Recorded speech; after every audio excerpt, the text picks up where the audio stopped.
Bien, ya estamos grabando.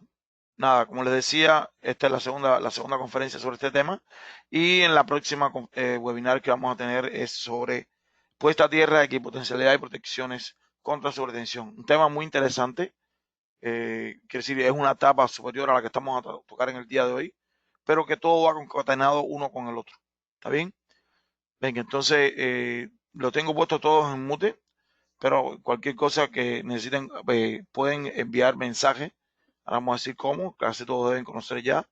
Y Leonardo y Jair le pueden estar respondiendo en lo que yo voy conversando, igual a las preguntas que puedan tener. Bien,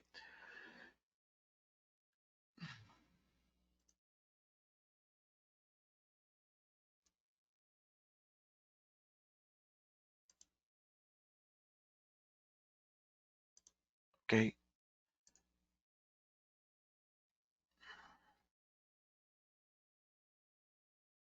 Bien, comenzando con el tema siempre general de la compañía. Citel es un fabricante, una compañía desde 1937, fabricante de descargadoras a gas, eh, especialista en protecciones, un portafolio completo de soluciones, laboratorios de I+D de alta corriente y líder en estándar. Es decir, es una compañía de muchos años de operatividad, puesta, es decir, todo el análisis científico, desarrollo de protecciones y puesta en el mercado, siempre con pruebas de laboratorio y dando soluciones completas, liderado o trabajando, disculpe, bajo los estándares tanto internacionales IEC como huele en Estados Unidos. Es decir, siempre cumplimos con todos los estándares, por eso es una compañía bien reconocida. Somos solamente especialistas para protecciones, aunque tenemos una sección de luz de obstrucción. Bien, como ustedes ven acá, como siempre hemos hablado, tienen un menú para trabajar. Aquí tenemos ocultar a todos, la mando superior, pueden ir viendo para ver solamente la presentación, esta parte acá, la cámara apagada para que solamente tengamos un audio mucho más cómodo. Cerrar quiere decir todas las personas y solamente ver la cámara igual. Y por último, tenemos acá el chat, es decir, cuando ustedes quieran enviar alguna respuesta o quieran decir algo, hacer alguna pregunta, lo pueden hacer a través del chat que aparece en este punto. A ver, en este punto que está acá. ¿Está bien? Eh, vamos a tener siempre algunas preguntas interactivas que nos va a permitir a cada uno de nosotros poder relacionarnos mucho mejor y lo vamos a hacer a través de este chat que tenemos aquí. ¿Vale? Eh,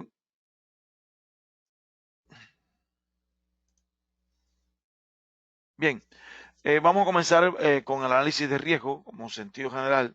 Sí, en el análisis de riesgo hay varios factores que tenemos que tener en cuenta. Siempre es importante disponer de un mapa isocerámico de una instalación o un análisis de descarga atmosférica por kilómetros cuadrados a partir de tomas satelitales o de la NASA y demás. Si cualquiera de los dos casos que podamos tener en nuestro país. ¿Está claro?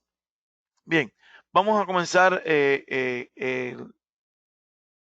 vamos a decir, la conferencia eh, con el análisis de riesgo, como decía, y teniendo en cuenta cuál sería el riesgo que tengamos, que podemos tener en estos dos casos que vamos a presentar. Bien sencillo. Ustedes me responden por el chat. Es bien sencillo. Ya los que estuvieron en la conferencia anterior lo pueden haber entendido, otros no. Pero ¿cuál es el riesgo? Cuando tenemos un frasco transparente, como este que tenemos acá, o cuando tenemos uno completamente nevado que no se vea en su interior. ¿Qué probabilidad tenemos en este ejercicio número uno que podamos ver? ¿Qué probabilidad tenemos de que podamos ver tanto el rojo o el azul? ¿Qué probabilidad tenemos para cada uno? Es decir, qué probabilidad una vez que caigan dentro de el frasco, qué probabilidad tenemos para cada uno de verse en el interior. Es decir, cuando hacemos análisis de riesgo, si no tenemos ningún estándar y no conocemos cómo hacerlo, podemos decir cualquier valor, pero si tenemos transparencia, podemos tener una claridad de lo que queremos hacer. Por tanto, yo voy a dejar caer estos dos, vamos a decir, estos dos rectángulos dentro del frasco transparente y ustedes me dicen qué probabilidades tiene el rojo de aparecer y qué probabilidades tiene el azul de aparecer. Lo voy a dejar caer y evidentemente, no sé si alguien respondió, evidentemente, bueno, nadie respondió. La probabilidad de que se vea cada uno de ellos en este momento ustedes me pueden decir que si cayeron los dos, aunque debió caer al revés, la probabilidad de que caigan, de que se vean cada uno de ellos es un 50%. En el segundo ejercicio, alguien respondió, interesante, 50%, claro que sí, 50% para cada uno. En el segundo ejercicio, vamos a tener igual el rectángulo tanto azul como rojo, y queremos saber en un frasco nevado oscuro, ¿qué probabilidades tenemos de que existan rojos o que existan azules? Para mí es improbable, pero de todos modos le damos un tiempo, no se ve nada. Evidentemente, por casualidad o por división, el que se va a ver con mayor cantidad va a ser el azul, el rojo. ¿Está bien? Pero ¿esto qué significa? Significa que cuando estamos tratando de hacer el análisis de riesgo, ¿cómo podemos tener la visualización o podemos tener claridad de lo que esto significa? Cuando tengamos los elementos, tengamos los estándares por los cuales podemos trabajar. Quiere decir, tengamos claridad en lo que vamos a hacer. Por tanto, tenemos varios ejemplos acá. Tenemos el del National Fire Protection Association, tenemos el código eléctrico con el NFPA 70 y el sistema de protección contra rayos, Lightning Protection System o LPS, NFPA 180. Una vez que podamos guiarnos a partir o a través de estos estándares, podemos hacer un análisis de riesgo de nuestra instalación. Y antes de entrar a este tema, quiero decirle algo importante, que es cuando hacemos el análisis de riesgo o determinamos si nuestra instalación lleva un sistema de protección contra descarga atmosférica, debemos hacer el análisis que este es el sistema externo, Lightning Protection System, y está destinado fundamentalmente para la protección de la estructura y de la vida humana. ¿Está bien? Si el sistema de protección exterior o Lightning Protection System está destinado para proteger la estructura contra descargas o impacto directo de rayos y la vida humana. ¿Está claro? No para los equipos sensibles. Es importante que tengamos en cuenta que no para los equipos sensibles, porque en muchos casos vemos que instalamos sistemas para rayos como conocemos todos, o sistemas de puesta exterior compuestos por sistemas captadores, derivadores y sistemas de puesta a tierra, y no instalamos supresores. Después lo vamos a tocar, pero sí quiero recalcar este asunto. Bien, obligatorio en estos momentos tenemos el NFPA 180 con lo que es el sistema de puesta a tierra exterior, y actualmente en Estados Unidos es cumplimiento obligatorio del National Electric Code o el código del sistema eléctrico. Tenemos en este momento en México, tenemos algo parecido que se llama código de red. Es el único país junto con Costa Rica que tienen implementado obligatoriamente algo parecido al National Electric Code en sus países. Además tenemos como estándar de seguridad todo lo referido a UL, y fundamentalmente que todos conocemos es la UL 1449, en la cuarta edición, que es la que está en estos momentos, y las directrices están dadas fundamentalmente por la IEEE. Sí, estamos hablando de la 1100, la 6241.1, 41.2 y la 6245. Básicamente, estos son los estándares por los cuales podemos regirnos a la hora de hacer una evaluación de riesgo para Estados Unidos. Cuando hablamos con la norma internacional, nos regimos fundamentalmente por la 62305. Ojo, muy importante que está bien definido igual, de la misma manera o bastante parecido en ambos casos. Y antes de seguir, quiero decir que en el caso de IEC, el análisis de riesgo siempre se calcula a partir del valor máximo medido o establecido en estos momentos, que es de 200 kiloamperes. En Estados Unidos se hace a partir de 20 kiloamperes, y después lo vamos a ver en los diferentes tipos de ondas que ya lo habíamos analizado en el encuentro anterior. Bien, ¿qué términos son importantes? Valor de descarga de sobretensión o electric to voltage. Es decir, es el voltaje que va a pasar por un dispositivo de protección con sin una alteración. La sobretensión remanente es la parte de una sobretensión aplicada que aún persiste agua abajo en los dispositivos de protección expresados tanto en voltaje como en corriente. ¿Qué significa esto? Significa que la tensión remanente va a ser el voltaje que a partir de una sobretensión y opere en nuestro vamos a decir, nuestro dispositivo de protección, vamos a tener un voltaje remanente, un voltaje de protección o un voltaje o BPR, como quiera que le queramos llamar. Hoy no vamos a tocar esto, viene en la próxima conferencia, pero sí vamos a analizar qué cosas UP, U residual y BPR, UPR. Es decir, vamos a analizar los tres términos para que nos quede claro de una vez por todas qué significa cada uno. Siempre la corriente nominal es la corriente de prueba que utilizamos a la hora de probar nuestro equipo, es decir, nuestro supresor en el laboratorio. ¿Está bien? Y los niveles de voltaje de resistencia o impulso nominal.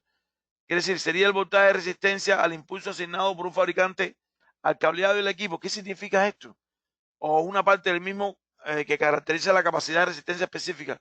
¿Qué significa esto?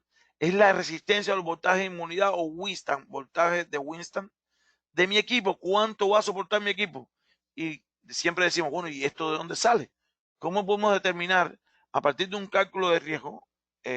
¿Cómo vamos a determinar cuánto voltaje o cuánta resistencia va a oponer, tiene mi equipamiento para soportar una sobretensión o una sobrecorriente y no se afecte el equipo terminal? ¿Está claro? Es decir, cuánto va a soportar, aquí debería ir voltaje de W, voltaje de Winston, cuánto va a soportar mi equipo. Es calculable también, podemos determinarlo y lo vamos a ir viendo en lo adelante. Está tablificado por estándares. En muchos casos los fabricantes no lo ponen. Si un fabricante de equipamiento bien serio, al menos debe estar referido sobre los estándares y especificarlo, pero sí, debería estar. ¿Está bien? Bien. Estos son algunos de los términos importantes. Bien. ¿Cómo calculamos el riesgo? El análisis de riesgo de mi instalación. Son dos tipos, vamos a decir, son tres elementos fundamentales, pero el comparativo va a estar entre el riesgo anual de ocurrencia de rayos, que no es más que la amenaza de ocurrencia de rayos a una estructura determinada, se determina por la siguiente ecuación, y que sería ND, va a estar afectada fundamentalmente por la densidad de descargas eléctricas a tierra en destellos o descargas que vemos por kilómetros cuadrados al año, más multiplicado, disculpe, por el área equivalente de la estructura, es decir, esta área de la estructura donde está ubicada, en qué lugar está y el área que vamos a proteger. El coeficiente ambiental, quiere decir, dónde está ubicado específicamente, si está, vamos a decir, en campo abierto o está dentro de una urbanización, y y el coeficiente de ambientación serían los elementos fundamentales a la hora de tener en cuenta el cálculo de lo que es el riesgo anual de ocurrencia de rayos, el ND. Ojo, el NG, que es la densidad de descarga, nos lo da quién, el mapa isocerámico o el mapa de, en este caso, Baisala, como hablábamos en la conferencia anterior, que es donde podemos ver la densidad de descargas que pueden ocurrir en el área donde estamos ubicados. ¿Está bien? Bien, ¿qué otro elemento es importante? Y son los elementos comparables. Son el riesgo anual de ocurrencia de rayos, el ND, y el riesgo o la frecuencia de rayo tolerable. La comparación de estos dos elementos o de estos dos coeficientes van a determinar la necesidad o no de la implementación de un sistema de pararrayos, un sistema de puesta a tierra exterior, o Lightning Protection System, o LPS como es conocido. Por tanto, la frecuencia de radio tolerable sería el daño, el riesgo de daño a la estructura, incluyendo los factores que afectan a la misma, su contenido y la pérdida ambiental. ¿Qué significa esto? Si solamente está afectado por coeficientes. Estos coeficientes son coeficientes de construcción. ¿Qué tipo de construcción tenemos? Es decir, si está hecho con madera, si está hecho con concreto, si está hecho con zinc. Es decir, hay muchas estructuras que podemos analizar. Coeficiente del valor de la estructura, ¿cuánto cuesta? ¿Cuál es el valor de mi estructura? El coeficiente de ocupación de la estructura, ¿cuántas personas? Es decir, en el análisis de la protección exterior, habíamos hablado que era para proteger contra descargas directas de rayos a la estructura y a la vida humana. Por tanto, el coeficiente de ocupación nos va a determinar el riesgo. Si estamos hablando de una casa, son 5 personas, pero cuando estamos hablando de un estadio de fútbol o de béisbol, evidentemente el coeficiente de ocupación de la estructura es mucho más afecta mucho más a la ecuación que cuando estamos hablando de un lugar muy pequeño. Y además de esto, las consecuencias de rayos, si está afectando a un hospital, si está afectando como es un fire department, quiere decir una estación de bomberos, elementos que pongan en riesgo la vida de el personal como tal. ¿Está claro? Si cada uno de estos coeficientes van a determinar la tolerancia que tiene mi estructura, que tiene mi instalación, para que pueda ser impactado o no con una descarga de rayos. ¿Está bien? Por tanto, es importante, eh, calcular estos elementos que tenemos acá. Es decir, el área de equivalente, el AD, vamos a calcular la amenaza anual que puede ocurrir con el ND y vamos a calcular siempre la frecuencia tolerable de descargas atmosféricas. Una vez que tengamos estos, podemos determinar si la descarga, es decir, la ocurrencia de rayos anual es inferior a la tolerancia de mi instalación. Usted puede es opcional o no instalarlo. Es decir, usted puede determinar si lo instala o no. Si la ocurrencia de rayos o la ocurrencia de impacto directo es superior al valor tolerable que tiene mi instalación, entonces es recomendable, obligatorio, instalarle sistemas de puesta a tierra exterior o Lightning Protection System. Vamos a poner un ejemplo sencillo. Aquí no sé si logran ver en esta estructura, los dueños de esta instalación decidieron, no sé si pueden ver ahí, aquí tenemos unas puntas. Si tiene hecho una jaula de Faraday en la parte superior con puntas cada, vamos a decir, cada 6 metros o cada 5 metros. Las puntas están a cada 5 metros. Cuando es tipo 1, la categoría 1 de protección, lo que es la puesta a tierra exterior. Y cuando vemos esta instalación, este dueño consideró que no era necesario. Claro, hay que ver los costos y el análisis, o no lo hicieron. Es decir, en muchos casos, o en algunos casos, los clientes no lo realizan y evidentemente pueden poner en riesgo este equipo refrigerado o su instalación en dependencia del lugar donde estén ubicados. ¿Está claro? Bien, por tanto, repetimos, el cálculo de riesgo simplificado sería la frecuencia tolerable de rayos NC se compara con el riesgo anual de ocurrencia de rayos ND. El resultado, es decir, usar la protección de rayos o no, Lightning Protection System. Cuando la ocurrencia anual de rayos es inferior a mi tolerancia, es opcional. Usted lo instala o no.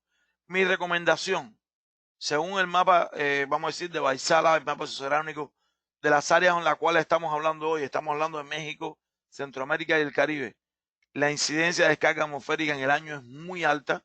Por tanto, yo le recomendaría, a no ser que tenga esté en una zona muy urbana y tenga edificios muy altos alrededor que cubra. Después vamos a analizar la zona de transición, que no haya probabilidad de impacto directo, pero por la cantidad de impactos que ocurren, yo siempre les recomendaría una pequeña protección de puesta de tierra exterior o Lightning Protection System. Cuando la ocurrencia de riesgo anual de rayos es superior al riesgo tolerable de mi instalación, es obligatorio. Aunque dice que es recomendable, es obligatorio. ¿Por qué? Porque evidentemente usted está poniendo en riesgo la estructura y evidentemente está poniendo en riesgo la vida humana. Pero siempre que hay una descarga atmosférica ocurren otros factores que no lo vamos a analizar hoy, como es la conducción y la inducción. Por tanto, los equipos interiores que estén en el interior de mi instalación conectados van a sufrir por varias razones. Una por la inducción y otra por la conducción a tierra, retornando por tierra y llegando a cada uno de los equipos en el interior de mi instalación. Algo que no vamos a tocar hoy, que es el tema de la próxima conferencia. Permiso. Bien.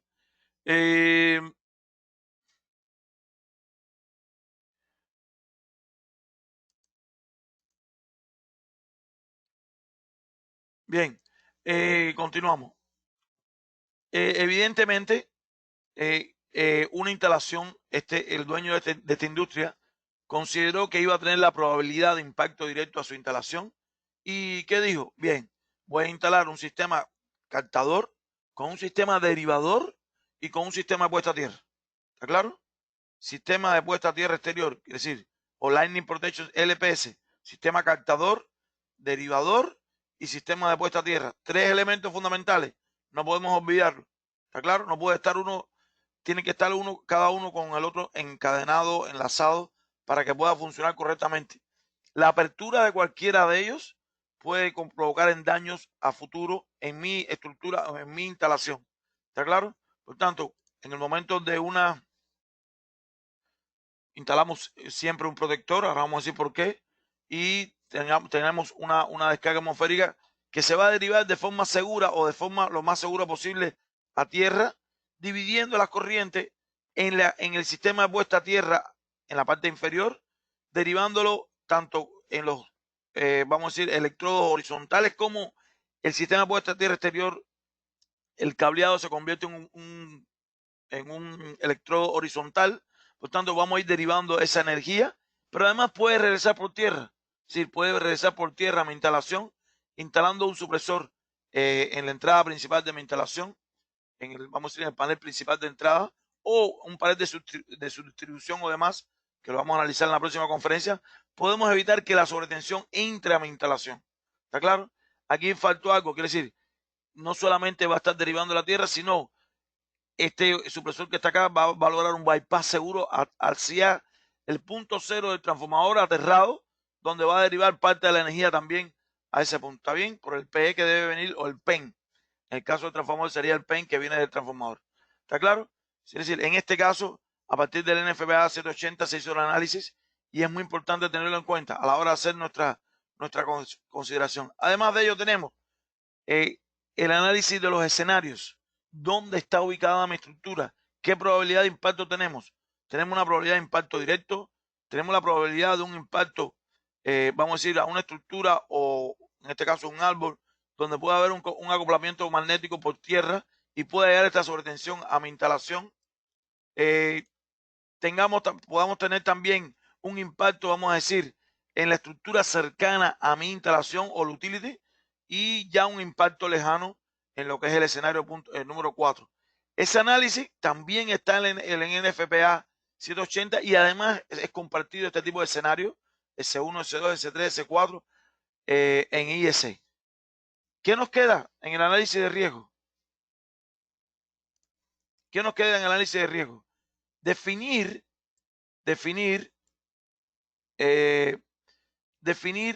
las zonas de transición. ¿Sí? Vamos a analizarlo ahora a partir de la 62.305. Leonardo y Yair, por favor, bueno, hay algunas preguntas que están, vamos a recopilarlas para posteriormente poder analizarlas entre todos. Bien, ¿qué significa el análisis de riesgo? Ya vimos, vamos a decir, el riesgo, la ocurrencia de riesgo anual y el riesgo tolerable que tiene mi instalación. A partir de la comparación de ellos dos, determinamos si llevamos un sistema de puesta a tierra exterior o no. Pero ahora decimos, bien, en mi análisis de riesgo yo tengo además las zonas de transición. Ya analizamos la parte exterior, ahora vamos a entrar a mi instalación para determinar exactamente cómo proteger ahora la parte interior de mi instalación. Por tanto, se define por zonas de transición. Si toda el área que esté por encima de mi elemento captador o el ángulo de cobertura o el método de la esfera rodante que permita quiere decir todo lo que esté por encima de ellos, se va a llamar Lightning Protection Zone, LPZ, o zona de protección contra rayos 0A. Si todo lo que esté por encima de los elementos captadores o la estructura que cubra una parte de mi instalación, evidentemente va a estar en la zona 0A. Todo el área que esté por debajo de los elementos captadores es la zona 0B.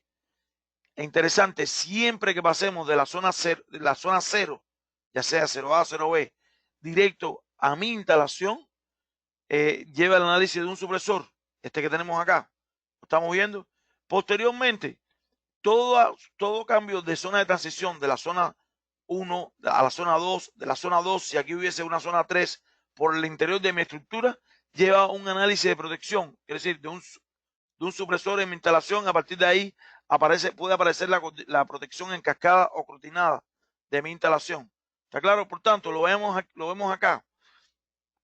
Cuando tenemos un impacto de rayo, tenemos por supuesto un campo, vamos a decir, un campo magnético, Es decir, que una vez, es decir, la diferencia potencial, para que estemos claros, entre la nube y la tierra, que lo habíamos hablado en el primer tópico que hablamos de este tema, es un campo eléctrico. Ese campo es el campo eléctrico. Una vez que cae la descarga atmosférica que rompe el eléctrico y cae sobre la estructura o el elemento captador, aparece cuando conduce a través de, vamos a decir, de los elementos captadores o crea un canal con un impacto directo a tierra, aparece un campo magnético. Son las fuentes primarias de interferencia. Estas corrientes o este campo magnético se va a inducir en mi instalación.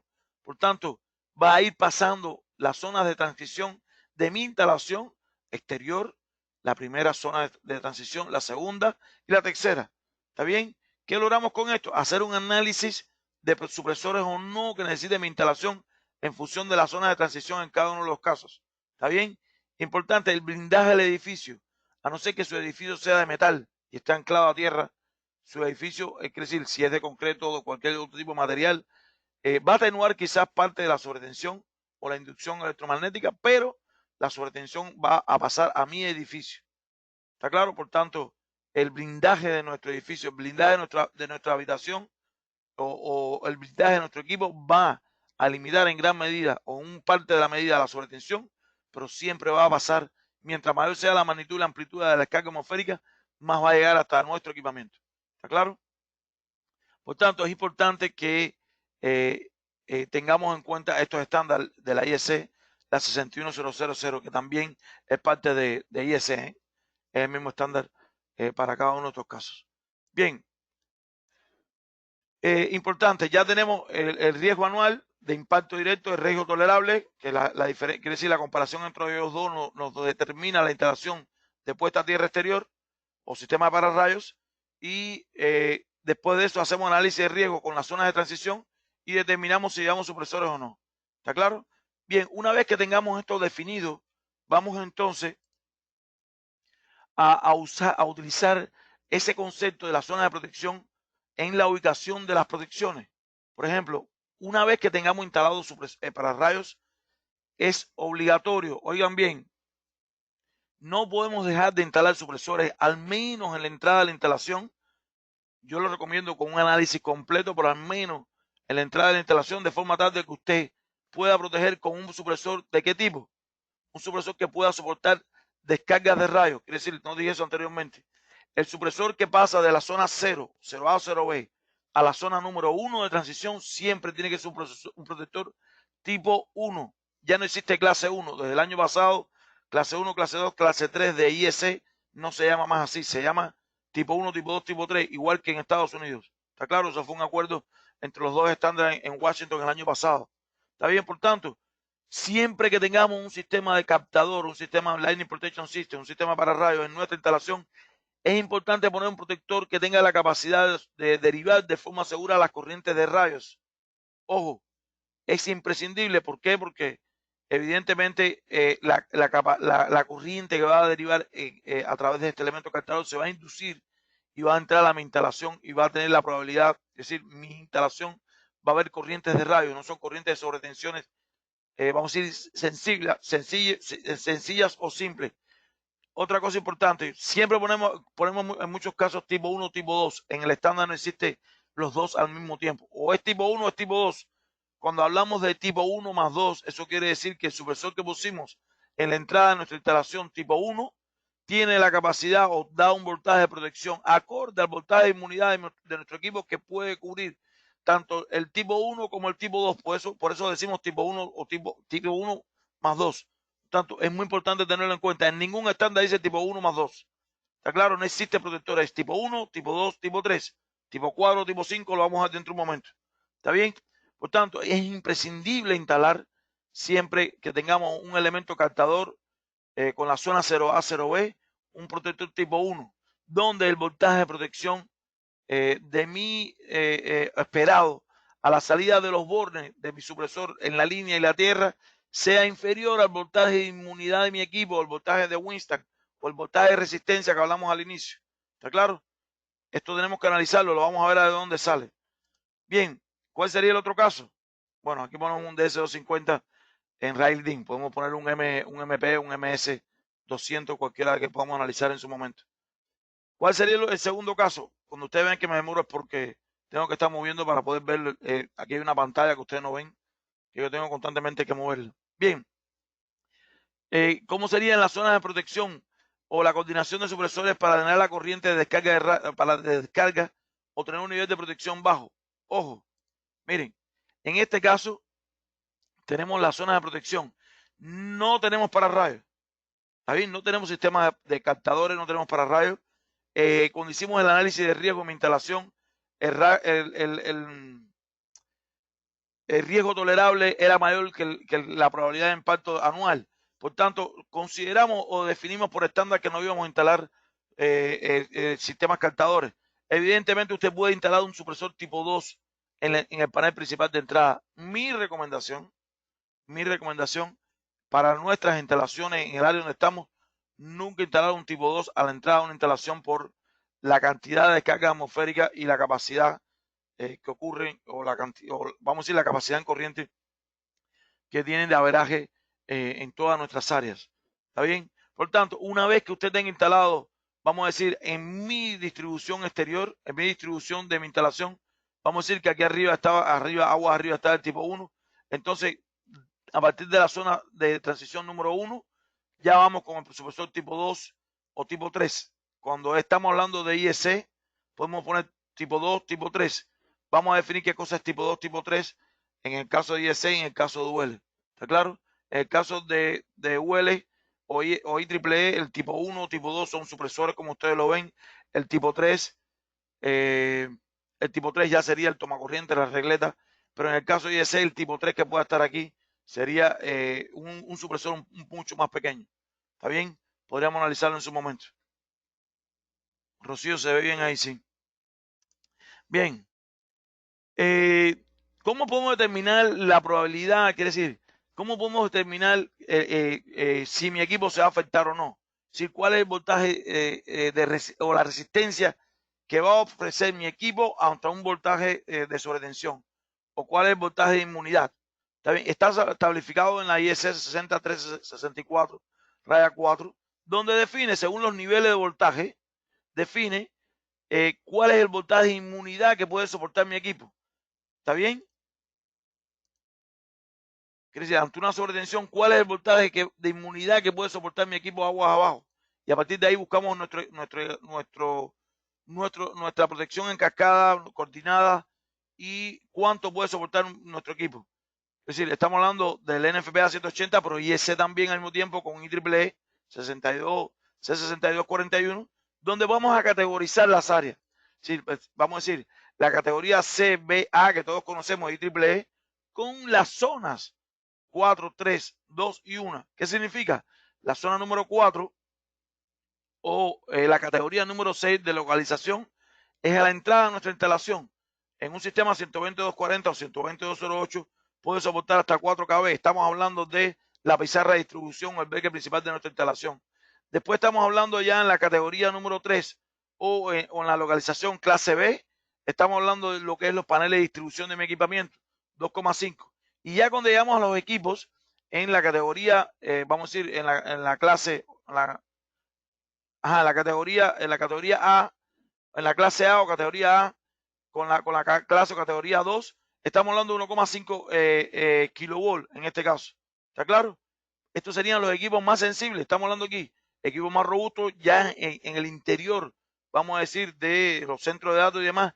Y hay un caso bien especial que es ya los equipos ultra sensibles, como es equipos de hospitales, rayos X, MRI, no sé cómo decirlo en español, tomografías como esta que tenemos acá, donde vamos a determinar exactamente qué tipo de sensibilidad. Estamos hablando de 0.8 kV. ¿Está bien? Si la categoría 1 es 0.8 kV, equipos ultra sensibles. ¿Qué sucede? ¿Cómo determinamos esto? ¿Cómo vamos a determinar ahora si mi equipo se puede afectar o no? Quiere decir, si tenemos un impacto directo, habíamos hablado que IEC utiliza el valor máximo de 200 kA y tenemos instalados todos nuestros equipos y tenemos, vamos a decir, una rampa, una onda de sobretensión, lo vamos a catalogar como energía en su totalidad que viene a mi instalación y no tenemos instalado ningún supresor. ¿Qué ocurre? vamos a destruir cada uno de los equipos instalados en cada una de nuestras categorizaciones o localizaciones. ¿Está bien? Pero ¿qué sucede? Si tenemos instalado el adecuado supresor con su nivel de inmunidad para nuestra categoría 1, vamos a decirlo hipotéticamente, sin hacer el análisis de protecciones agua arriba, y tenemos una onda, vamos a decir 10-350, en este caso ya sería 8 en 20, que es lo que debe llegar a mi equipamiento. Evidentemente mi equipo no se va a afectar porque tiene un protector instalado de forma adecuada. Si tenemos instalado un supresor de forma inadecuada, es decir, donde la resistencia de mi equipo no va a soportar la sobretensión, evidentemente en el impulso de la onda que viene llegando a mi instalación va a destruir cada uno de nuestros equipos. Por tanto, ¿qué debemos hacer? Instalar cada uno de los supresores adecuadamente según su ubicación. ¿Está claro? Esto tiene sus, vamos a decir, tiene sus condiciones. En un momento van a estar unidos categoría C y B al mismo tiempo y después solo el A, o va a tener solamente el C y va a tener solamente el B, y pues, depende del equipamiento que tengamos instalado agua abajo, pero igual, cuando tengamos una sobretensión y tengamos instalado el supresor de forma adecuada, evidente todos nuestros equipos van a estar, ¿qué? Van a estar protegidos de forma segura. ¿Está claro? ¿Qué permite esto? Una coordinación o una instalación correcta de supresores a partir de un análisis de riesgo, a partir de una zona de transición y a partir de una ubicación clara de supresores, tenemos un por ciento entre un 95 y un 97%, porque solamente Dios sabe la probabilidad que tengamos ante una descarga atmosférica, siempre alguna conexión está mal instalado, tenemos algún gap, algún escape que nos pueda ocurrir. Recordemos que la sobretensión es como el agua, donde dejemos un pequeño espacio por donde irse, ahí mismo va a afectar a nuestro equipamiento. ¿Está claro? Por tanto, vamos a hacer un pequeño, disculpa, aquí vamos a hacer el análisis coordinado.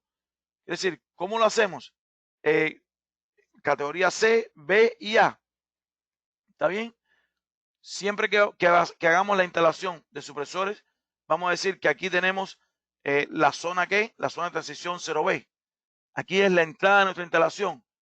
Tenemos una corriente máxima para UL de prueba, una corriente nominal de prueba de 20 kA para categoría B, 10 kA, 3 kA para categoría A. Una corriente máxima es la corriente máxima que va a soportar mi supresor sin destruirse ante un evento de sobretensión. Cuando estamos hablando de categoría C o tipo 1, debe soportar corriente de rayos. Y el VPR o el voltaje de protección o el voltaje residual, que nos vamos a tocar hoy, es el voltaje que va a aparecer entre la línea y tierra y que va a verse durante toda mi instalación como un bus bar entre la línea y la tierra hasta llegar al equipo sensible que voy a proteger. ¿Está claro? Por tanto, ante una sobretensión o un riesgo de sobretensión, ¿qué vamos a tener? Evidentemente, vamos a aplicar la ley de Kirchhoff acá. La corriente total es igual a la sumatoria de todas las corrientes. Por tanto, vamos a ir dividiendo o vamos a ir derivando de forma segura a tierra toda esta sobretensión a través de mis supresores, evitando que llegue a mi equipo una sobretensión que pueda dañarlo al final del circuito. ¿Está claro? Por tanto, consideramos que el primer supresor va a absorber o va a derivar de forma segura esa corriente de rayos, llegando a derivar el 60% de la sobretensión. Se estima ese valor. El supresor tipo 2 o categoría, en la categoría B debe drenar de forma segura el 30% de la sobretensión, y el supresor categoría A o supresor tipo 3, vamos a decir así, va a estar donde va a drenar el 9%. Mi instalación, claro, siempre mis equipos van a tener un pequeño varistor de cargar gaseoso o diodo en su interior que va a permitir que va a poder soportar una pequeña sobretensión. Ese valor debe ser el 1%, el mínimo valor posible. Por tanto, uniendo cada uno de estos conceptos, haciendo, es decir, la instalación de supresores de forma adecuada, haciendo un concepto de la caja, es decir, protegiendo cada una de las entradas de nuestra instalación, haciendo una correcta coordinación y mitigando el análisis de riesgo con análisis de riesgo mi instalación, podemos lograr evitar los daños de forma bien simplificada. Esto ya mucho más tiempo. Podemos simplificar los daños o podemos limitar los daños en nuestra instalación de forma segura. Créame, en los años que, por ejemplo, en los años que llevo de experiencia, desde el año 2002 trabajo este asunto, y créame que he visto grandes resultados siempre y cuando apliquemos correctamente cada uno de estos conceptos. ¿Está claro? El conceptos son mucho más amplios que estamos viendo ahora, pero sí, es así. Por tanto, estos temas son importantes. El análisis de riesgo, las zonas de transición, la instalación de supresores. ¿Está bien? Mañana, en el próximo evento, vamos a analizar los sistemas de puesta a tierra y potencialidad con instalación de supresores. Bien, vamos a hablar un poco de componentes contra sobretensión. ¿Qué términos son importantes? ¿Qué cosa es un componente contra sobretensión? Es una resistencia variable a tierra dependiendo de su voltaje. Tenemos aquí descargadores a gas, varistores y diodos. ¿Qué más tenemos? Un supresor contra sobretensión. Es decir, esos son los términos importantes. Pero ¿qué cosa es un supresor o DPS? Disculpen, arriba los componentes se denomina en inglés SPC, Source Protected Components, la sede de componentes. SPD, Source Protected Device, o DPS, como se utiliza en algunos países, vamos a decir, latinoamericanos. Está compuesto por uno o varios de uno de estos componentes de protección, es decir, cada uno de ellos con protección térmico, indicador de estado, carcasa y mecanismo de conexión. Ojo, tengan en cuenta esto porque es alguna de las cosas que vamos a preguntar después. ¿Qué cosas son los componentes y qué cosas son los supresores? Si los supresores tienen internamente cada uno de estos componentes según el tipo de aplicación. En algunos casos va a ser combinado el descargador a gas con varistores, en algunos casos solamente varistores, en algunos casos solamente diodos y en algunos casos es la combinación de descargador a gas con diodos en avalancha. ¿Está bien? Y por último, circuitos o breakers son elementos importantes de tener en cuenta. Escuchen bien, el breaker o fusible no es un supresor. Trabaja en conjunto para proporcionar dos funciones fundamentales: facilidad de mantenimiento para reparaciones y limitación de corriente durante condiciones de falla. ¿Está claro? Hayamos hablado que cuando existe una sobretensión permanente, el fusible o que aparece una corriente permanente, el fusible va a abrirse en un momento determinado, igual que el disyuntor. ¿Está claro? Aunque, lo aclaro, hay algunos fusibles que sí son destinados TVS, TVS, que son destinados para para derivar algunas sobretensiones, pero no es el caso de lo que estamos hablando ahora. ¿Está bien? Por si acaso está la pregunta por ahí, porque sé que lo van a decir. Vamos a hacer el análisis. ¿Qué significa? Por ejemplo, un circuito breaker de 15 amperes con una sobretensión de 10 kiloamperes. ¿Qué es lo que ocurre? Vamos a hacer el análisis con un solo impulso. Cuando tengamos una sobretensión, nuestro breaker, si no está coordinado, si no está seleccionado correctamente con el supresor aguas abajo, evidentemente lo que va a hacer es disparar el breaker y el protector no va a ocupar o no va a funcionar como esperamos. Por tanto, él es un elemento para poder dar mantenimiento y cuando haya sobretensión permanente. Cuando tengamos una sobretensión transitoria como esta que vimos ahora, evidentemente tenemos que calcular correctamente el breaker o el disyuntor con el supresor aguas abajo. Está en cada una de las tablas de los equipos de CITEL, por supuesto, que ustedes pueden analizarlo a la hora de dimensionar cada uno de sus supresores. ¿Está bien? Bien. Como le decía, descargadores a gas, varistores y diodos en avalancha. ¿Cuál es la diferencia entre cada uno de ellos? Es decir, el descargador a gas tiene la capacidad de manejar la mayor cantidad de energía, pero su tiempo de respuesta supuestamente no era tan rápido antes. Ya en estos momentos estamos hablando de entre 75 a 100 nanosegundos. ¿Qué significa esto? El tiempo considerado de una sobretensión para que pueda afectar a un equipamiento es de 1 microsegundo. Por tanto, un descargador a gas con 75 nanosegundos a 100 nanosegundos está muy por debajo de ese valor. El varistor o metal oxide varistor igual tiene la capacidad de manejar medias corrientes. Vamos a decir, es el valor medio entre los tres componentes.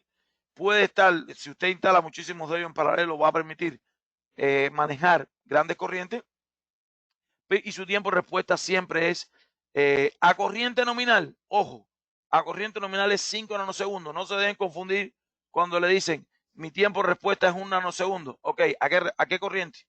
¿A qué por ciento? Claro que sí.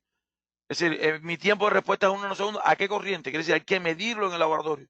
Todos los valores que entregan los fabricantes de varistores lo dan a corriente nominal. ¿Está claro? Bien. El diodo en avalancha, es decir, es el que mejor tiempo de respuesta tiene. Siempre está alrededor de los 100 picos segundos, pero tiene la posibilidad de manejar quiere decir, no maneja grandes corrientes, sino pequeñas corrientes, por eso es fundamentalmente utilizado en sistemas de cámara, sistemas de comunicaciones. Estos dos que están acá, este fundamentalmente combinado con este, puede estar tanto en cámara o sistemas sensibles, pero fundamentalmente corriente alterna, corriente directa, y la combinación de estos dos puede estar, como decía, en cámaras y sistemas de comunicaciones. Bien, algo de los varistores, para ponerle un ejemplo, quiere decir, los varistores están trabajando desde 1952, 1958, en la composición de dos electrodos metálicos con componentes vamos a decir, de cerámica interior más el óxido de zinc en su interior. Eso es el varistor. Cuando tengamos un varistor, quiere decir, el diámetro del varistor determina la corriente. Mientras mayor sea el diámetro, más corriente puede soportar. Y el grosor o el ancho del varistor va a determinar qué voltaje puede soportar. Es decir, no sé si todos conocen, el varistor es un punto de alta impedancia entre línea y tierra y que solamente conduce en el momento de una sobretensión, regresando a su estado original siempre y cuando no sobrepase los valores de corriente máximo que pueda soportar. ¿Está bien? Algunos de los ejemplos de los varistores en nuestra fabricación. ¿Está bien?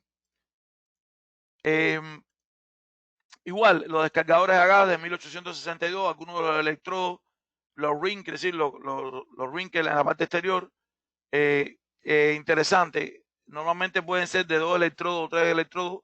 En el interior tiene un gas casi siempre compuesto por helio y otros gases. Citel tiene el premio mundial en este momento del descargador gaseoso más pequeño que maneja mayor corriente, donde evidentemente lo que puede ocurrir acá es que una vez que aparezca una sobretensión por uno de estos dos electrodos, empieza a aparecer una ionización del gas interior hasta que aparece una ruptura del dieléctrico interior y conduce de un polo al otro. Este puede estar a tierra o puede ser la diferencia potencial entre cualquiera de ellos. Imaginemos que este punto sea de tres, este descargador a gas sea de 3 polos. Este sería un polo, tierra en el centro, y este sería el otro polo, como en el caso de comunicaciones, otro tipo de tarjeta que podamos tener. Evidentemente, la ionización y la ruptura del dieléctrico del gas interior a tierra va a permitir descargar o derivar de forma segura esa sobretensión, dejando un voltaje entre línea y tierra a la salida, va llegando al equipo aguas abajo, para que se entienda rapidito. Aquí tenemos algunos de los componentes a la hora de instalarlo. El horno de Citel, este es el horno de Citel. Esta era la fábrica de Francia, por lo que me parece, anteriormente. ¿Está bien? Donde vamos a decir, se cocina el descargador a gas como tal. Una de las grandes producciones a nivel anual, de entre 14 millones y 20 millones de descargadores a gas. Somos entre los primeros y segundos fabricantes a nivel mundial en estos momentos. Bien, vamos a hacer un análisis sencillo de limitación de corriente a 10 amperes. Es decir, normalmente vamos a utilizar un varistor de 25 milímetros y no va a tener fusibles. ¿Qué sucede? A no tener fusibles le aplicamos una sobretensión que va a ir aumentando poco a poco. Evidentemente se va a ir calentando hasta que llegue un momento que dispara. ¿Está bien? Es decir, no va a poder soportar contra una sobretensión permanente. Ya lo habíamos hablado en el primer tópico. Se nos va a quemar, va a haber fuego en el interior. Por tanto, todo supresor, esto sería un componente, todo supresor debe tener en su interior un disparo térmico de forma tal de que no se incendie. ¿Está claro?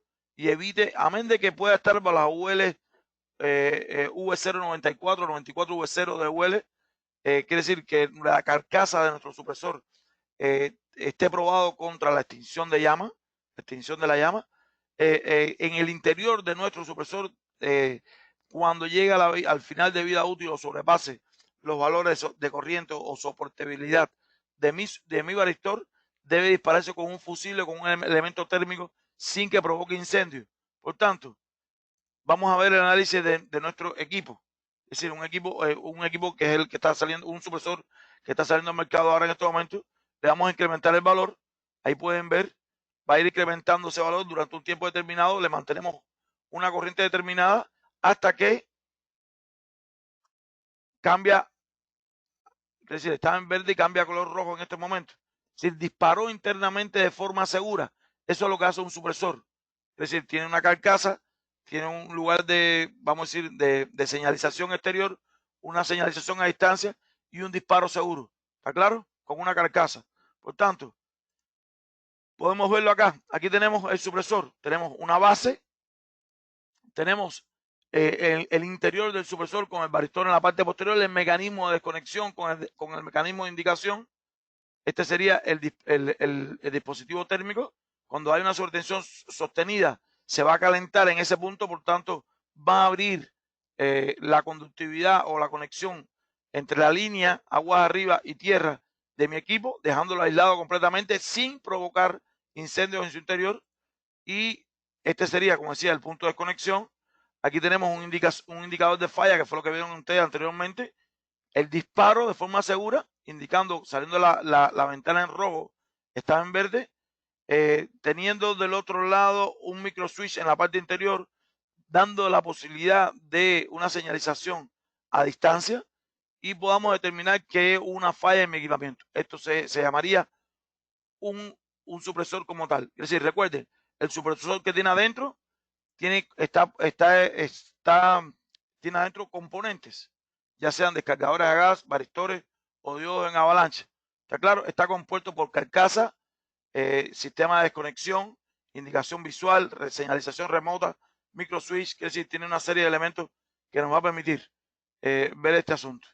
En las aplicaciones, la aplicación de cada uno como resumen en la UL 1449, quiere decir, estamos hablando de los componentes, es decir, serían los tipos 5, todo lo que son componentes como tal, ya sea diodos que no sean en avalancha para sobretensiones, diodos normales, descargadores de gas, varistores, son componentes, serían protectores tipo 5. El tipo 4 son componentes ya con térmico que pueden estar instalados, por ejemplo, cuando usted va a un elevador, tiene en el interior una tarjeta con una serie de componentes que evidentemente va a permitir, es decir, va a poder trabajar, pero es tipo 4 todavía, no tiene una carcasa, no tiene una indicación, no tiene un disparo seguro. El tipo 3, como les decía, va a ser ya la regleta de conexión o el tomacorriente de mi instalación.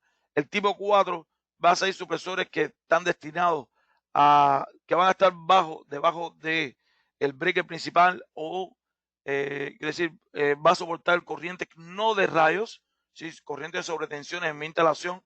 Y el tipo 1 puede estar conectado a aguas arriba del breaker principal según UL. En IS no se permite eso.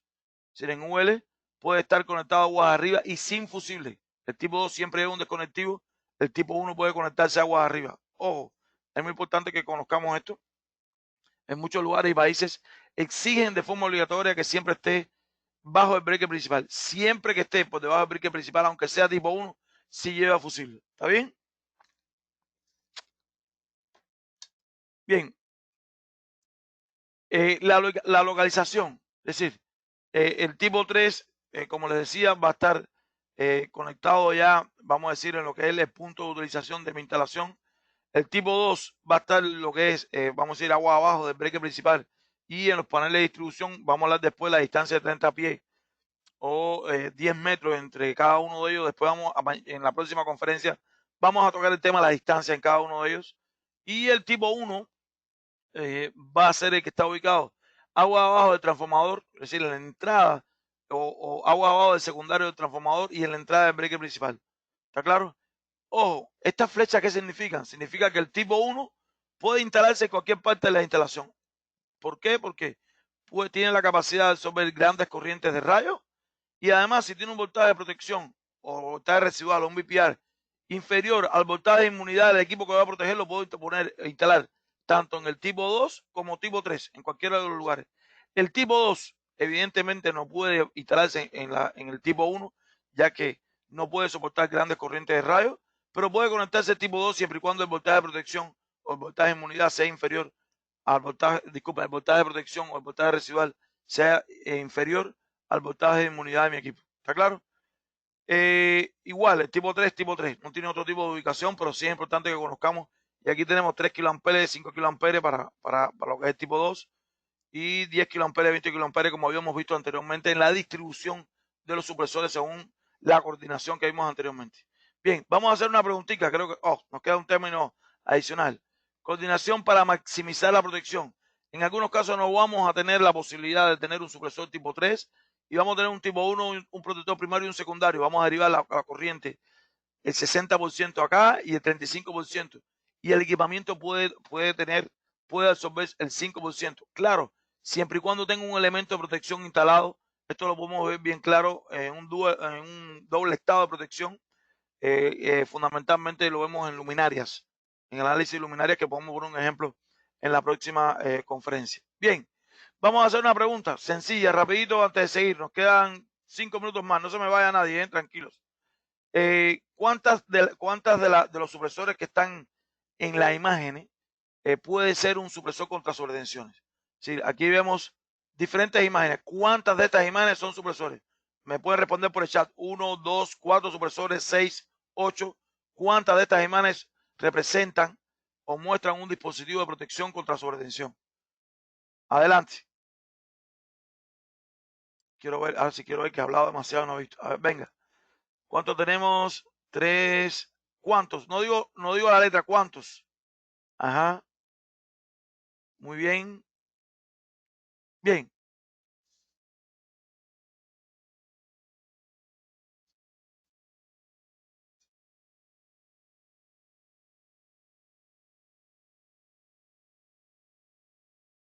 Bien, de acuerdo. Simplemente tenemos acá cuatro supresores.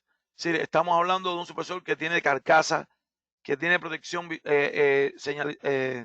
señalización visual, indicación, tiene contacto seco para mandar la señal a una distancia determinada y tiene protección térmica del interior. Este tiene el mismo valor que lo vimos anteriormente. Este sería otro supresor. Y aquí tendría un supresor de iluminación. Ojo, sé que muchos a lo mejor dijeron 5 porque vieron, y no tenemos que hablar de ningún fabricante. Bueno, aquí vemos fusible, esto sería un componente, esto es un supresor, pero es solamente a componentes, no tiene señalización de ningún tipo.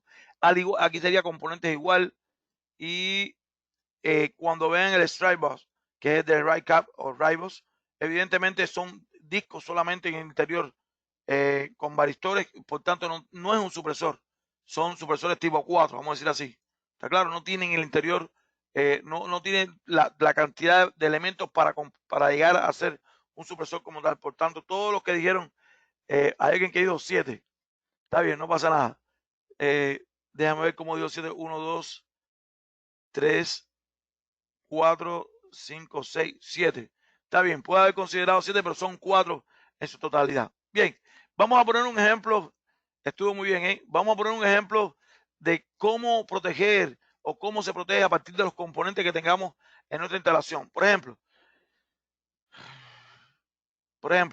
tenemos aquí sistemas de cámara, monitoreo, sistemas de alarma o derivación, tenemos un gate, tenemos un sistema telefónico. Por tanto, en el sistema vamos a decir, de instalación de seguridad, vamos a tener varistores con descargadora a gas para iluminación. Para el sistema de Ethernet, vamos a tener descargadora a gas con diodos. Para el sistema de cámara, descargadora a gas con diodos, acorde a la UIT K20, muy importante. La protección de corriente alterna puede ser varistores o varistores con descargadores a gas. El control de acceso igual, descargadores a gas que son bastante sensibles con diodos, al igual que sistema de terneo o telefonía. ¿Está claro? Por tanto, para cada uno de ellos va a haber una protección. Tenemos la gama, somos una de las compañías que mayor gama tiene a nivel mundial, por tanto nos permite verdaderamente poder hacer este tipo de aplicación. Bien, este ha sido, me pasé 5 minutos, básicamente el tema de la webinar de hoy. Es muy apretado el tiempo, yo nunca nos da tiempo. Hoy nos pasamos 5 minutos. Gracias a Dios, acá en Citel ya nos conocen, me conocen a mí, que me demoro mucho y hablo demasiado en algunos casos. Pero sí, bueno, les doy gracias, pero seguimos acá. Tenemos acá unas preguntitas con ustedes que son parte de lo que vimos en el día de hoy, y después le vamos a contar del próximo webinar. Bien, la primera pregunta, bien sencillo. Tenemos la diapositiva de referencia acá, donde hicimos el análisis de referencia. Sí, donde tenemos disculpa, el análisis de riesgo. Y la primera pregunta es sencilla. ¿Cuál de estos no va a ser un coeficiente para calcular un sistema de protección contra rayos? ¿Cuál de estos elementos que vamos a ver ahora? La construcción, el contenido de la estructura, proximidad al agua y ocupante de la estructura. Dígame cuál de estos, el A, B, C o D, va a ser el elemento que no es un coeficiente para calcular la protección contra rayos. Les voy a dar 5 segundos. Adelante. Bien. Bien, muy bien. Hoy estamos todos muy bien, ¿eh? Hoy estamos 100% respondió correctamente la pregunta. Sería la C. Los 4 coeficientes que en el cálculo del análisis de riesgo son la construcción, contenido estructural, ocupación estructural, que es decir, cuántas personas tenemos y las consecuencias de rayos que pueda traer para un departamento de fuego, un hospital, algo así. ¿Está claro? Muchísimas gracias, estuvo muy bien. Vamos a la segunda preguntita. ¿Cuál de estos son necesarios? ¿Cuál de estos supresores son necesarios? Para considerarlo, ¿cuál de estos elementos son necesarios para considerar un dispositivo de protección contra rayos? ¿Cuál de estos son los elementos para decir que es realmente un supresor? ¿Está bien? Dice, tiene componente de contrasubtenciones internos, 1, tiene protección térmica, tiene un housing, quiere decir una carcasa, o todos los anteriores. Adelante.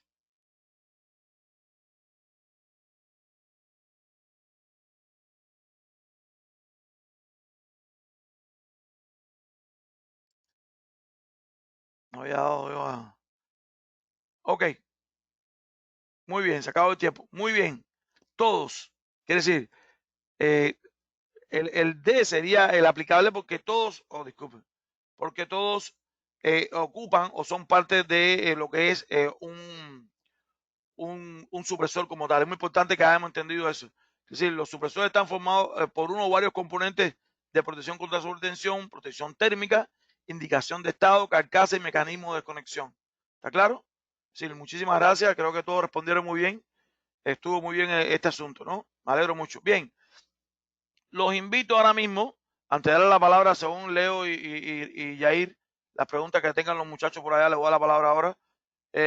Los invito al próximo webinar que se llama Puesta a Tierra y Potencialidad, Protección contra Sobretensión. Voy a tratar de hacerlo en 1 hora igual, pero bueno, lo voy a grabar para que ustedes puedan todo tenerlo y poder compartirlo con cada uno de ustedes posteriormente. El próximo martes, ¿no? Ya no vamos a hacer, la semana pasada me tomé una semana fuera de la oficina, cogí unas pequeñas vacaciones. De hecho, estuve de vacaciones hasta hoy. Regresé precisamente para hacer el webinar con todos ustedes. Estoy muy contento que estén acá. Y ese que está ahí, ese es el link. Ese link que está ahí es exactamente el webinar, aunque se lo voy a enviar a todos ustedes ahora. Se lo voy a enviar a cada uno de ustedes por la, ¿cómo se llama? Se lo voy a enviar por correo. Pero este va a ser el próximo martes 18. Es 18, ¿verdad? Martes 18 igual a las 11:30. Oigan, hora de Miami. 10:30 hora de México. 9:30 los países de Centroamérica. Salvador, Honduras, Guatemala, Costa Rica, Nicaragua. Y bueno, en el caso del Caribe creo que es 11:30 igual. ¿Está bien? Bien. Leonardo, adelante. ¿Cuáles son las preguntas que tenemos por ahí? Sí, bueno, tenemos 2 preguntas. La primera, ¿cuál sería el riesgo o error de colocar un FPD de mayor capacidad donde se requiere uno de menor capacidad por error al hacer una sobreestimación? Bien, a ver, la instalación de... Cierren ustedes los micrófonos porque los tengo todos ustedes abiertos. Si ustedes los dejan alguno abierto, se escucha acá. Si usted instala un supresor de mayor capacidad, donde realmente no lo necesita, ocurren dos situaciones. Una, evidentemente, si el voltaje de protección, como habíamos analizado anteriormente, es inferior al voltaje de inmunidad, no pasa nada. Mi equipo está bien ahí. ¿Qué pasa? Si usted podía haberlo protegido coordinado con un supresor tipo 2 aguas arriba, que no se me destruyera el supresor y no se afectara el equipamiento, está perfecto. No pasa nada. Es decir, disculpe, usted lo que está gastando es un poco de dinero a la hora de instalar uno de mayor capacidad. Pero algo muy importante, oigan esto, si usted instala un supresor de mayor capacidad en una instalación, por ejemplo, vamos a un sitio donde si el valor máximo medido es 200 kiloamperes, instalamos un supresor de 600 kiloamperes en una torre de telecomunicaciones. Evidentemente, cuando ocurren múltiples descargas en mi instalación, va a haber una degradación de los componentes, es decir, de los varistores, Por tanto, el tiempo de vida útil, cuando usted aumenta la capacidad, aumenta el tiempo de vida útil de mi supresor. ¿Está claro? Que no tiene nada que ver con la pregunta, pero quiero ponérselo acá. Lo único malo que tiene instalar un supresor de mayor capacidad cuando no lo necesita es que usted gasta un poco más de dinero a la hora de hacerlo, pero va a tener un tiempo mayor de vida útil protegiendo su equipo siempre y cuando el voltaje de protección es menor al voltaje de inmunidad de mi equipo. La próxima, Leonardo, adelante. Sí, la otra pregunta dice que según los estándares, los sistemas de tierra IEC es diferente al IEEE. El IEEE en América se puede considerar un TNS. Bien. A ver, el valor del sistema de puesta a tierra en los dos estándares tiene que ser para sistemas de captadores, para los sistemas de derivación de rayos o sistemas de protección contra puesta a tierra, disculpe, contra sobretensiones y supresores, es de 10 ohm, inferior a 10 ohm. Cuando hablamos de sistema IT, TT, TN con TNC o TNS, TNCS o TNS, son otro tipo, eso estamos hablando de la forma de conexión del network, de la forma de conexión de mi instalación a tierra. ¿Está bien? El que utilizamos fundamentalmente aquí en América es un sistema TNS. ¿Está claro? Donde, después lo vamos a explicar en la próxima conferencia, no era para el día de hoy, pero lo voy a decir rapidito, donde, aunque el sistema antiguo es el TNC, donde el tierra no existía, solamente existía el C, que es el valor común, que es el neutro.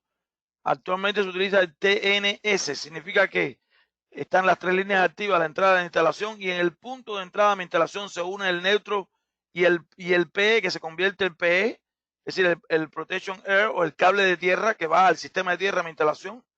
Y a partir de ese punto, ellos se unen a la entrada del breaker principal y a partir de ese punto van independientes durante todos los paneles de distribución de mi instalación en corriente alterna. ¿Está claro? Estamos hablando de la distribución de corriente alterna. Por tanto, es por ahí más o menos para poder dar una respuesta. Pero sí, el que se usa en este momento aquí es fundamentalmente el TNS. ¿Algo más, Leo? Dime. Sí, tenemos una pregunta nueva. ¿Por qué supresores capaces de drenar corriente pico de 200 kiloamperes en forma de onda 10-15 10350, sí. traen el conductor de puesta a tierra? 10-150. Trae el conductor de puesta a tierra en calibre 10 si ese conductor se daña según la IEC. Ok, bien.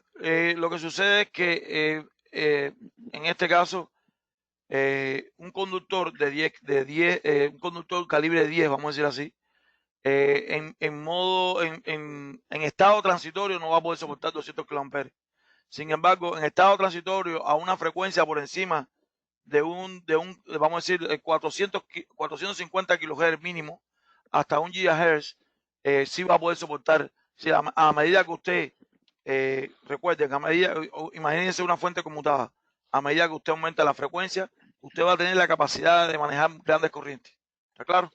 Por tanto, esta es la posibilidad que tenemos. Por eso que se utilizan calibres de conductores de este tipo. Calibre 10 va a poder soportar corriente de 200 kiloamperes a una alta frecuencia. Ok, ¿alguien más? Leonardo. No, no tenemos más preguntas. Ok, ¿alguna otra pregunta que tengan ustedes, por favor? Yair, ¿alguna pregunta que tengas por ahí?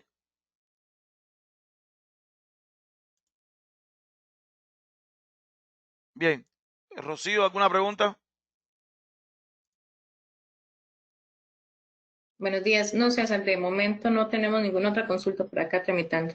Bien, bueno, le reitero, le agradezco mucho su presencia en el día de hoy. Tengo que hablar muy rápido porque si no, no da tiempo de darle todo el contenido.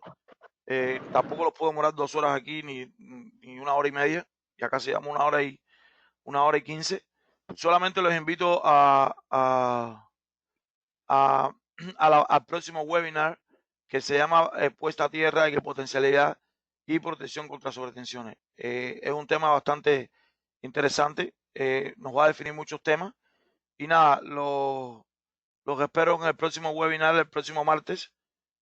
Yo le vamos a enviar el link porque hemos tenido muchos problemas a la hora de conectarnos, pero creo que hoy ha habido una buena presencia.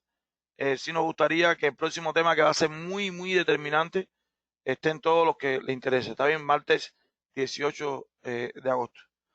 Venga, ¿algo más? ¿Tienen abierto? A ver, ¿tienen todos abiertos?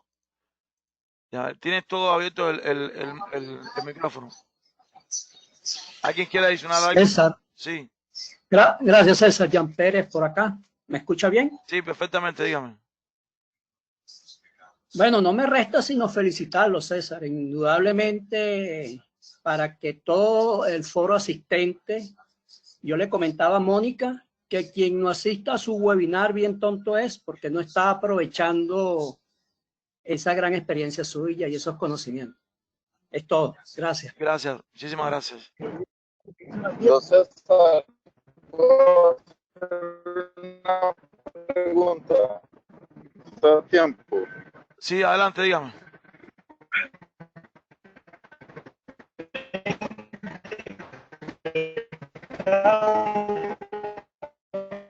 Mire, no lo escuchamos.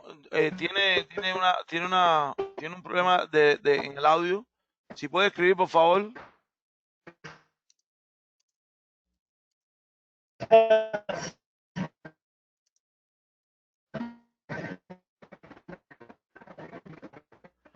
Ok, no se escucha nada. Si puede escribirlo por un mensaje, se lo voy a agradecer. ¿Alguien más que tenga alguna pregunta, por favor, adelante? Con respecto al PPR, Sí. en clase 3, Sí. protección del equipo terminal.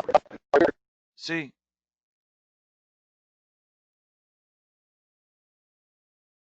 Se cortó nuevamente, no lo escucho. Ah.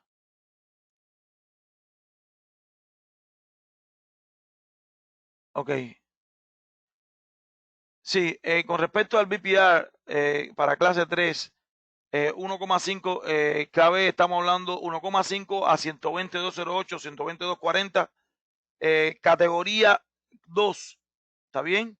Para los equipos ultra sensibles, que es la categoría 1, estamos hablando de 0.8 KB según el nivel de voltaje. Importante tener en cuenta el nivel de voltaje.